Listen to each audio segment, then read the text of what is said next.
America के California में जंगल में लगी आग बेकाबू हो गई है। लॉस एंजलिस में लोगों के मकान जलकर राख हो गए हैं।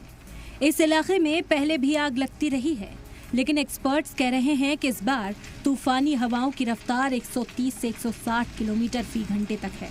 इस हफ्ते की शुरुआत में लगी आग तेजी से बढ़ते हुए अमेरिकी फिल्म इंडस्ट्री हॉलीवुड का गढ़ कहे जाने वाले लॉस एंजलिस तक पहुंची, जिसके बाद तबाही का ऐसा मंजर सामने आया कि अमेरिका जैसे सुपर पावर को लाचार कर दिया। अमेरिका बेबस नजर आया, क्योंकि ये मंजर जो आप देख रहे हैं ये कोई ग्राफिकल इफेक्ट नहीं बल्कि कुदरत की नाराजगी का साइड इफेक्ट है, जिसकी लपटों में सब कुछ जल रहा है। क्या पहाड़, क्या मकान, जंगल की आग ने किसी को नहीं बख्शा। ये तस्वीरें देखकर ऐसा लग रहा है कि जैसे मानो जमीन फट गई हो और ज्वालामुखी का लावा बाहर आ गया हो।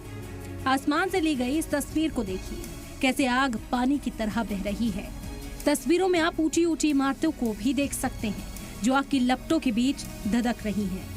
तेज चलती हवाओं ने न सिर्फ आग को और भड़का दिया है, बल्कि उसे बुझाने की हर कोशिश को नाकाम किया है। कैलिफोर्निया में यह आग पूरी दुनिया को हैरान कर रही है, क्योंकि ये गर्मी में न लगकर ठंड में लगी है। एनवायरमेंट पर काम करने वालों का मानना है कि आग की वजह क्लाइमेट चेंज है। इसे क्लाइमेट क्राइसिस मान रहे हैं। सवाल ये है कि क्या ये आग यूं ही लग गई? क्या आलीशान मकान यूं ही जलकर खाक हो रहे हैं? क्या अमेरिका जैसा सुपर पावर यूं ही लाचार और बेबस नजर आ रहा है?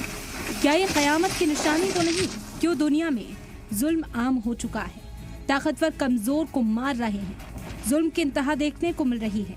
देखिए ना, फिलिस्तीन के मासूमों के साथ क्या कम जुल्म हो रहा है।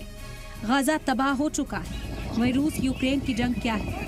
क्या एक ताकतवर हाकिम का एक मजलूम शहरियों पर जुल्म नहीं? अब सितम देखिए। सवाल उठ रहा है कि अगर अमेरिका के पास इतना पैसा नहीं है कि वो अपने जंगलों में लगी आग को बुझा सके, तो आखिर वो यूक्रेन में पानी की तरह पैसा क्यों बहा रहा है? इजराइल को दिफाई सपोर्ट में डॉलर्स क्यों खर्च कर रहा है? अभी तक अमेरिका अरबों डॉलर की मदद यूक्रेन को दे चुका है, लेकिन अमेरिका खुद अपने शहर में आग बुझाने में नाकाम है। एक रिपोर्ट के मुताबिक अमेरिका को आग से अब तक 11,610 अरब रुपए का नुकसान हो चुका है। सवाल इंसान खुद से भी करे तो अपनी राहत का सामान हासिल करने के लिए कहीं पड़ोसी को तकलीफ तो नहीं दे रहा है।